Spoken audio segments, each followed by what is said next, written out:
नमस्कार। आज हम पढ़ेंगे सिंधु घाटी सभ्यता के बारे में। सिंधु घाटी सभ्यता का काल निर्धारण क्या था, उसका सिंधु घाटी सभ्यता का भौगोलिक सीमा कहाँ तक थी, उसका प्रसार कहाँ तक था, सिंधु घाटी सभ्यता के निर्माता कौन थे और उसके सिंधु घाटी सभ्यता के मुख्य स्थलों के बारे में हम यहाँ पढ़ेंगे। नगर नियोजन किस प्रकार से था, सिंधु घाटी सभ्यता के का सामाजिक जीवन या धार्मिक और आर्थिक जीवन कैसा था, सिंधु घाटी सभ्यता का स्वरूप कैसा था और इस सभ्यता का पतन कैसे हुआ, इसके बारे में हम पढ़ेंगे। तो चलिए शुरू करते हैं। सिंधु संस्कृति का जो उदय है वो भारतीय उपमहाद्वीप के पश्चिमोत्तर भाग में हुआ। सबसे पहले 1921 में हड़प्पा नामक स्थल की खोज के कारण इसे हड़प्पा संस्कृति भी कहते हैं और कांसे का प्रयोग अधिक होने के कारण इसे कांस्य युगीन सभ्यता भी कहा जाता है। और ये सभ्यता अपने विशिष्ट नगर नियोजन और जल निकासी व्यवस्था के लिए प्रसिद्ध है। ये आप मैप देख रहे हैं, इसमें जो पिंक सा जो हिस्सा है, ऑरेंज पिंक सा हिस्सा है, वो सिंधु घाटी सभ्यता का भाग है। ये भारत का जो उत्तर पश्चिमोत्तर जो हिस्सा है उसके अंदर ये सिंधु घाटी सभ्यता पनपी। काल निर्धारण, अलग अलग इतिहासकार, अलग अलग विद्वान अपने अपने मतों के आधार पर सिंधु घाटी सभ्यता का काल निर्धारण करते हैं। जॉन मार्शल कहते हैं सिंधु घाटी सभ्यता का काल जो है वो 3250 ईसा पूर्व से 2750 ईसा पूर्व था। अर्नेस्ट मैके के अनुसार 2800 से 2500 ईसा पूर्व सिंधु घाटी सभ्यता का काल है। माधव स्वरूप वत्स कहते हैं कि 3500 ईसा पूर्व से 2700 ईसा पूर्व, और सीजे गेट कहते हैं 2350 से 1750 ईसा पूर्व। मार्टिन व्हीलर के अनुसार सिंधु घाटी सभ्यता का समय है 2500 ईसा पूर्व से 1500 ईसा पूर्व तक। लेकिन जो सबसे अधिक मान्य है radio carbon method, C14 method कहते हैं, इसके द्वारा पता चलता है कि सिंधु घाटी सभ्यता का जो काल है वो 2500 ईसा पूर्व से 1750 ईसा पूर्व है, जो कि सर्वाधिक मान्य है। सिंधु घाटी सभ्यता की सीमा कहाँ से कहाँ तक थी और इसका प्रसार कहाँ तक था। ये सभ्यता जो है वो त्रिभुजाकार रूप में है और 12,99,600 वर्ग किलोमीटर क्षेत्र में फैली हुई है। इस सभ्यता का विस्तार उत्तर में जम्मू से लेकर दक्षिण में नर्मदा के मुहाने तक है और पश्चिम में मकरान समुद्र तट से लेकर पूर्व में पश्चिमी यूपी यानी उत्तर प्रदेश में मेरठ तक है। और इस सभ्यता का सर्वाधिक पश्चिमी पूरा स्थल सूतकांगेंडोर जो बलूचिस्तान में, और पूर्व में आलमगीरपुर, और उत्तर में मांडा जो कि जम्मू में है, और दक्षिण में दैमाबाद है।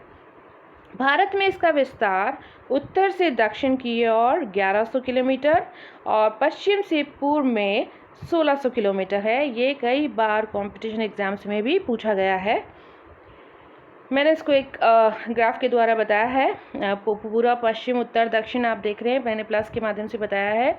इसमें जो सबसे उत्तरी स्थल है वो मांडा, और सबसे दक्षिणी स्थल दैमाबाद, और सबसे पूर्वी स्थल सिंधु घाटी सभ्यता का वो आलमगीरपुर, और सबसे पश्चिमी स्थल जो है वो सूतकांगेंडोर। और ये जो स्थल हैं सब जो इतनी दूरी पर स्थित हैं वो सब मिलाकर एक ट्राइंगल सा शेप बनाते हैं।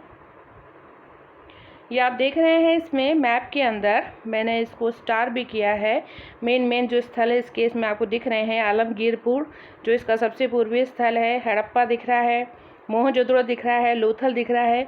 बाकी और भी सिंधु घाटी सभ्यता के स्थल दिख रहे हैं, नदियाँ दिख रही हैं, कौन सा स्थल कौन सी नदी के किनारे हैं।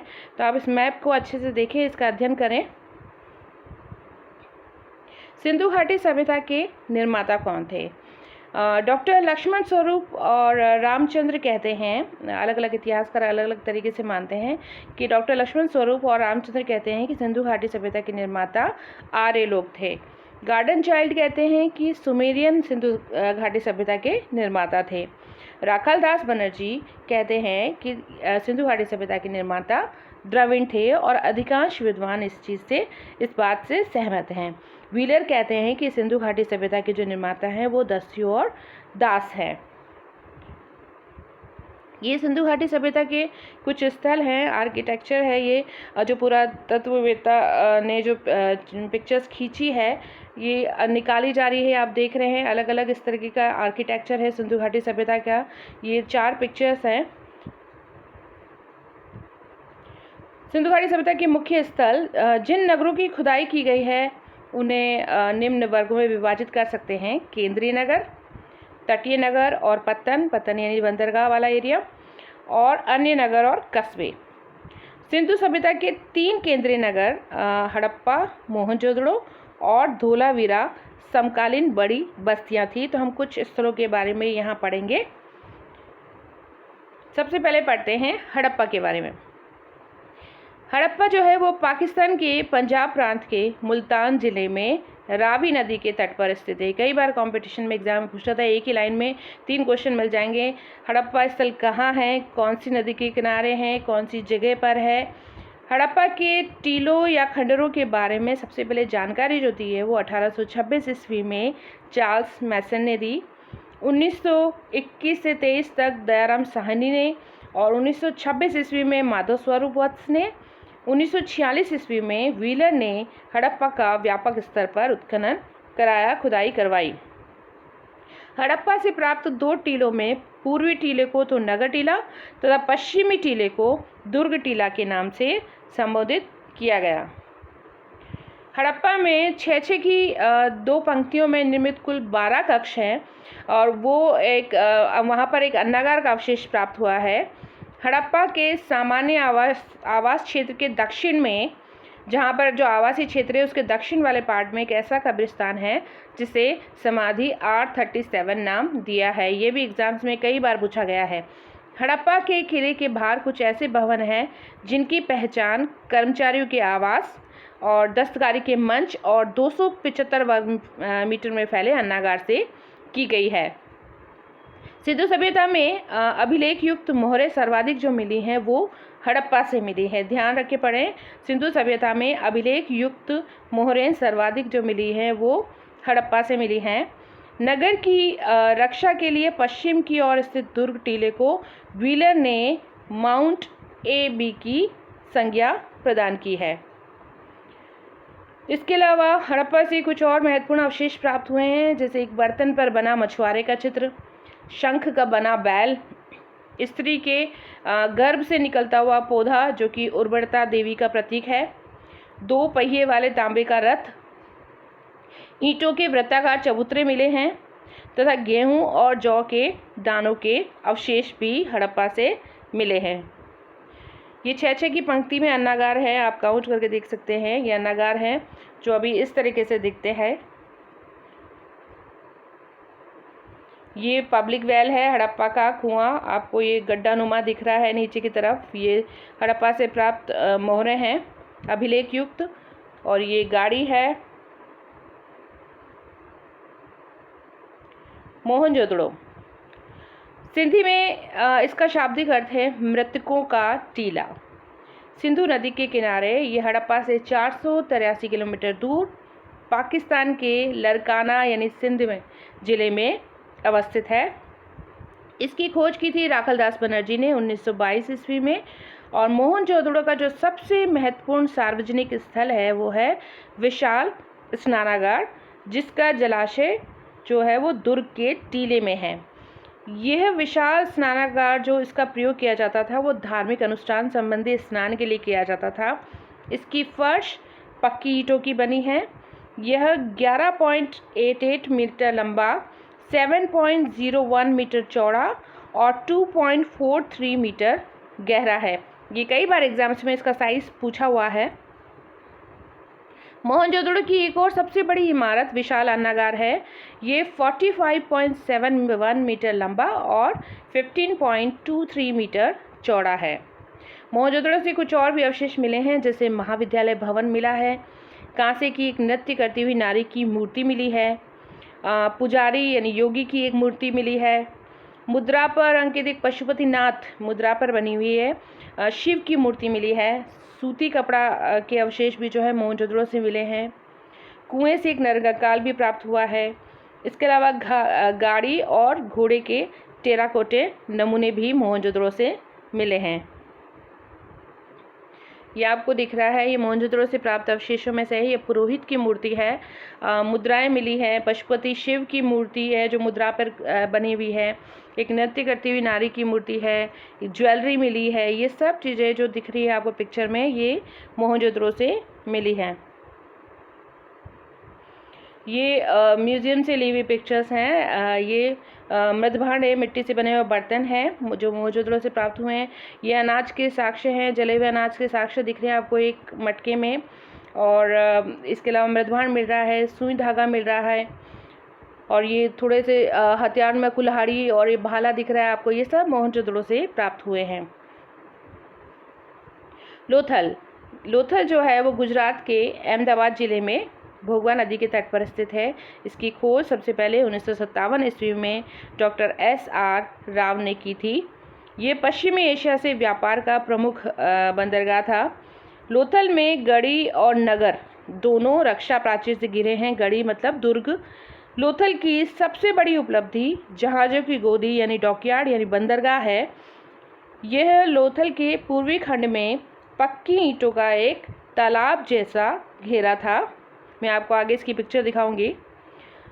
यहाँ से प्राप्त अवशेषों में प्रमुख है बंदरगाह, धान या चावल और बाजरे के साक्ष्य, फारस की मोहर, यानी फारस की मोहर मिलना मतलब हमारा विदेशों के साथ भी, सिंधु घाटी सभ्यता का विदेशों के साथ भी व्यापार होता था। घोड़े की लघु मृण मूर्ति, 3 युगल समाधियाँ मिली हैं। युगल यानी 2 व्यक्तियों को एक साथ समाधिस्थ करना। मृदभांड मिले हैं यानी मिट्टी के उपकरण, और मोहरें, बाट और माप के उपकरण तथा पाषाण उपकरण यहाँ से प्राप्त हुए हैं। ये लोथल का बंदरगाह है। इसमें अभी पानी नहीं है। ये इस तरीके से दिखता है, ईंटों से बना हुआ, चारों तरफ इसे ईंटों की दीवार बना रखी है। ये भी एट प्रेजेंट इस तरीके से दिखता है। ये एक कोना है लोथल के बंदरगाह का।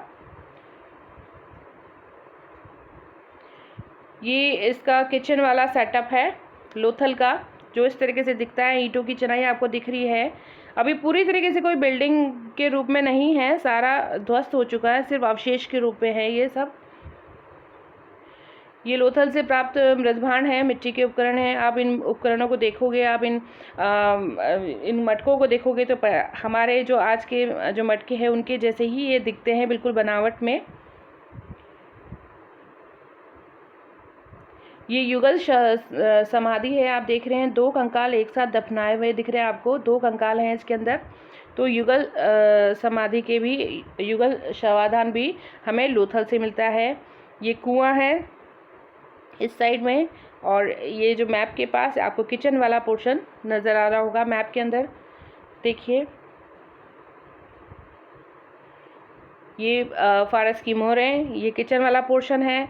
ये बंदरगाह है जिसमें पानी भरा हुआ है, आपको पिक्चर दिख रही होगी। हमने वहाँ पे खाली वाला देखा है, इसमें भी पूरी तरीके से पानी भरा हुआ है। ये घोड़े की मृण मूर्ति। धोलावीरा अहमदाबाद से 350 किलोमीटर दूर गुजरात के कच्छ जिले में ये भचाऊ तालुक में स्थित है। इसकी खोज जगपति जोशी ने 1967-68 में की थी, और 1990-91 ईस्वी में उत्खनन इसका R.S. विस्ट ने करवाया था। ये हड़प्पा सभ्यता का चौथा विशालतम नगर है, और इस आकार के 3 अन्य नगर जो हैं वो गनेडीवाला, हड़प्पा और मोहनजोदड़ो है। तो धोलावीरा के अलावा जो 3 और बड़े नगर हैं वो गनेडीवाला, हड़प्पा और मोहनजोदड़ो है। धोलावीरा से मनके, मोहरें, कांसे के औजार, मृण मूर्तियाँ, हाथी दांत और पत्थर की वस्तुएं और मृदभांड मिले हैं। धोलावीरा से नगर के 3 भागों में बटे होने के स्पष्ट साक्ष्य मिलते हैं। तीनों भागों में से एक गढ़ी था, और दूसरा मध्यम और तीसरा निचला नगर था। धोलावीरा से खेल समारोह का मैदान मिला है। बहुत बार कंपटीशन एग्जाम्स में पूछा गया कहाँ से खेल समारोह का मैदान कहाँ था सिंधु घाटी सभ्यता में, धोलावीरा। यहाँ पर उत्कृष्ट जल व्यवस्था के भी साक्ष्य मिलते हैं। यहाँ पर दीवार के अंदर 16 जलाशय बनाए गए थे। नगर नियोजन, सिंधु घाटी सभ्यता का नगर नियोजन किस तरीके से था, नगर की बसावट किस तरीके से थी। तो हड़प्पा और मोहनजोदड़ो दोनों नगरों में शासक परिवार के अपने दुर्ग थे, तथा प्रत्येक नगर में दुर्ग के बाहर एक निम्न स्तर का शहर था, जहाँ ईंटों के मकान में सामान्य लोग रहते थे। नगर भवनों की विशेषता ये थी कि ये जाल की तरह विन्यस्त थे, जाल की तरह बने हुए थे, फैले हुए थे, यानी सड़कें एक दूसरे को समकोण पर काटती थी, 90 डिग्री के एंगल पर काटती थी, और नगर अनेक आयताकार खंडों में विभक्त हो जाता था। ये बात सभी सिंधु बस्तियों पर लागू होती थी, और वे चाहे छोटी हो या बड़ी, सब जो बस्तियां थी वो बिल्कुल आयताकार खंडों में विभक्त थी। विशाल सार्वजनिक स्नानागार सिंधु घाटी सभ्यता में मिलता है, जो कि धार्मिक अनुष्ठान संबंधी कार्य के लिए किया जाता था, जो फर्श पक्की ईंटों की मिलती थी। यहाँ पर विशाल अन्नागार मिला है, जिसका प्रयोग अनाज संग्रहण के लिए किया जाता होगा। भवनों का निर्माण कच्ची और पक्की दोनों ईंटों से किया जाता था। मोहनजोदड़ो की जल निकासी प्रणाली भी अद्भुत थी। लगभग हर नगर के हर छोटे बड़े मकान में प्रांगण और स्नानागार होता था। कालीबंगा के अनेक घरों में अपने कुएं थे, और घरों का पानी बहकर सड़कों तक आता, जहां इनके नीचे एक नालियां बनी हुई थी, जैसे आज के ज़माने में बनी होती थी। अक्सर ये नालियां ईंटों और पत्थरों की सिल्लियों से ढकी होती थी। इससे पता चलता है कि सिंधु घाटी सभ्यता के लोग कितने स्वच्छता प्रिय थे। जो कुछ कमरे मिले हैं और वो कुछ मकान मिले हैं जिसमें 3 से 4 कमरे मिले हैं, और इसमें जो दरवाजे हैं वो मुख्य सड़क पर नहीं खुलते थे। यहाँ हर मकान में रसोई घर, स्नानागार और सीढ़ियाँ मिली हैं। यहाँ पर सुदृढ़ प्रशासनिक व्यवस्था थी। ईंटों को जोड़ने में जिप्सम और बिटुमिनस का प्रयोग किया गया था। स्वच्छता और जल निकासी की सुंदर व्यवस्था थी सिंधु घाटी सभ्यता में, जो समकालीन अन्य किसी व्यवस्था में नहीं थी। और यहाँ पर जो बड़े बड़े मकान मिले हैं, इससे पता चलता है कि संयुक्त परिवार प्रथा वहाँ पर थी। सिंधु घाटी सभ्यता के लोगों का सामाजिक जीवन किस तरीके से था? परिवार मातृसत्तात्मक और जॉइंट फैमिली सिस्टम था, यानी संयुक्त परिवार प्रथा थी। समाज 4 भागों में डिवाइड था: विद्वान, योद्धा, व्यवसायी और श्रमजीवी। भोजन में ये मांसाहारी और शाकाहारी दोनों भोजन ग्रहण करते थे। वस्त्र, ये सूती और ऊनी दोनों वस्त्र धारण करते थे। स्त्रियां और पुरुष दोनों ही आभूषण पहनते थे, वो सोने, चांदी या तांबे के होते थे। केश श्रृंगार यानी बाल बनाना, सौंदर्य प्रसाधन यानी मेकअप का प्रयोग करना। स्त्रियां जूड़ा बनाती थी, पुरुष दाढ़ी मूछ रखते थे। मनोरंजन के साधनों में नृत्य करना यानी डांस करना, पासा खेलना, शिकार और पशुओं को लड़ाना, ये इनका मनोरंजन का साधन था। धार्मिक जीवन में ये परम पुरुष की उपासना करते थे। इनके अनुसार ईश्वर एक है, वो एक ही परमात्मा में विश्वास करते थे और परम सत्ता को सृष्टि का निर्माता मानते थे। मातृ देवी की भी पूजा करते थे। प्रकृति देवी की पूजा करते थे। हड़प्पा से एक मुद्रा मिली है जिसमें स्त्री के गर्भ से पौधा निकलते हुए दिखाया गया है, तो वो प्रकृति की भी पूजा करते थे। पशुपति शिव की पूजा करते थे, अग्नि की पूजा करते थे, जल पूजा करते थे, पशु पूजा करते थे। पशुओं में वो हाथी, चीता और गैंडा की पूजा करते थे। वृक्षों में वो पीपल की पूजा करते थे। इसके अलावा वो जननेंद्रियों की भी पूजा किया करते थे। आर्थिक जीवन, सिंधु घाटी सभ्यता के लोग कृषि के साथ साथ पशुपालन भी करते थे। इसके अलावा शिल्प प्रौद्योगिकी का भी उन्हें ज्ञान था, जैसे पत्थर के सामान, फलक, मनके, मुहर बनाना, ईंटें बनाना, कांसे की अलग अलग वस्तुओं का निर्माण करना, बढ़ई, कुम्हार, इन सब के कार्य, सूती कपड़ा बनाना, ये सारी चीज़ें शिल्प प्रौद्योगिकी का ज्ञान उनको था। इससे पता चलता है। व्यापार में अंतर्देशीय और विदेशी दोनों होते थे। व्यापार सड़कों, नदियों और समुद्री मार्ग से होता था। मापतोल पद्धति विकसित थी उस समय, और व्यापार जो किया जाता था वो वस्तु विनिमय के माध्यम से किया जाता था। सिंधु घाटी सभ्यता के लोग मूर्तिकला, चित्रकला और नृत्य कला में भी निपुण थे, वास्तुकला में भी निपुण थे। हड़प्पा वासियों को लेखन कला का भी ज्ञान था। सेलखड़ी की कई सारी आयताकार मोहरें मिली हैं तथा तांबे की गुट्टिकाएँ मिली हैं। उन पर सिंधु लिपि के 400 चिन्ह प्राप्त हुए हैं। कितने? 400 चिन्ह प्राप्त हुए हैं। ये लिपि जो थी वो अक्षर मूलक थी, लेकिन चित्रात्मक लिपि थी, लेकिन अभी तक ये पढ़ी नहीं जा सकी है। ये लिपि राइट टू लेफ्ट और लेफ्ट टू राइट लिखी गई है, जिसे नाम दिया है बुस्त्रोफैदन। सिंधु घाटी सभ्यता की लिपि का नाम है बुस्त्रोफैदन। ये आपको दिख रही है, चित्रात्मक लिपि है। इसमें जो अक्षर दिख रहे हैं ये लिपि है इनकी। ये मोहरों पे भी आपको लिपि दिखेगी, पशुओं के चित्र दिखेंगे। ये सिंधु घाटी सभ्यता से प्राप्त इस तरह की मूर्तियाँ हैं। पुरोहित की मूर्ति यहाँ मिली है। ये सिंधु घाटी सभ्यता के लोगों के आभूषण हैं, किस तरीके से ये आभूषण ग्रहण करते हैं। आपको ये पत्थर पे एक चौसर खुदा हुआ मिलेगा, जो मनोरंजन के साधनों में से एक हैं। ये पासे हैं जो सिंधु घाटी सभ्यता के स्थलों से मिले हैं। ये तराजू मिली है, ये बाट मिले हैं, यानी मापतोल के उपकरण भी सिंधु घाटी सभ्यता से प्राप्त हुए हैं। सिंधु घाटी सभ्यता का स्वरूप कैसा था? तो पुरातत्ववेत्ताओं के अनुसंधान और उत्खननों से प्राप्त अवशेषों के आधार पर सभ्यता के स्वरूप के आधार पर हम उसको 3 भागों में डिवाइड कर सकते हैं: शांतिजन्य सभ्यता, नगरीय सभ्यता और व्यापारिक सभ्यता। सिंधु घाटी सभ्यता शांतिजन्य सभ्यता कैसे थी? खुदाई के दौरान युद्ध के लिए प्रयुक्त होने वाले हथियारों की संख्या जो थी वो कम थी, और घरेलू कार्यों में जो उपयोग लिए जाने वाले उपकरण थे उनकी संख्या अधिक थी। इसके आधार पर कहा जा सकता है कि सिंधु घाटी सभ्यता के लोग शांति प्रिय लोग थे। नगरीय सभ्यता, हड़प्पा, मोहनजोदड़ो आदि स्थलों पर गढ़ी यानी दुर्ग व निचले शहरों का अवशेष मिलता है तथा विशिष्ट तरीके से सड़कों और नालियों का प्राप्त होना, जिससे पता चलता है कि सिंधु घाटी सभ्यता जो थी एक नगरीय सभ्यता थी। व्यापारिक सभ्यता किस तरीके से? उत्खनन में खेत जोतने और पशुपालन, मन के बनाने के कारखाने, कुंभकारी, विदेशी मोहरें मिली है। हाथी दांत की छड़ों का प्राप्त होना इस बात का प्रमाण है कि सिंधु घाटी सभ्यता का जो स्वरूप था वो व्यापारिक था, वो एक तरीके से व्यापारिक सभ्यता थी। सिंधु घाटी सभ्यता का पतन कैसे हुआ? इस सभ्यता के पतन के लिए और विलुप्त हो जाने के बहुत सारे कारण हैं। अलग अलग विद्वान और इतिहासकार अपने अपने तथ्यों के आधार पर अलग अलग मत देते हैं। गार्डन चाइल्ड और व्हीलर कहते हैं कि बाहरी और आर्यों के आक्रमण की वजह से सिंधु घाटी सभ्यता का पतन हुआ। जॉन मार्शल मेके और श्री रंगनाथ राव कहते हैं कि बाढ़ आने की वजह से सिंधु घाटी सभ्यता का पतन हो गया, सिंधु घाटी सभ्यता विलुप्त हो गई। ऑरेल स्टाइन और A.N. घोष कहते हैं कि सिंधु घाटी सभ्यता का पतन जलवायु परिवर्तन की वजह से हुआ। M.R. साहनी के अनुसार सिंधु घाटी सभ्यता का पतन भूतात्विक परिवर्तनों की वजह से हुआ। जॉन मार्शल के अनुसार प्रशासनिक शिथिलता सिंधु घाटी सभ्यता के पतन का कारण थी, ये जॉन मार्शल कहते हैं। KUR कैनेडी कहते हैं कि प्राकृतिक आपदाओं की वजह से ये सिंधु घाटी सभ्यता का पतन हुआ, सिंधु घाटी सभ्यता विलुप्त हुई। तो अलग अलग विद्वान, अलग अलग इतिहासकार अपने अपने मतों के आधार पर सिंधु घाटी सभ्यता के पतन के बारे में बताते हैं।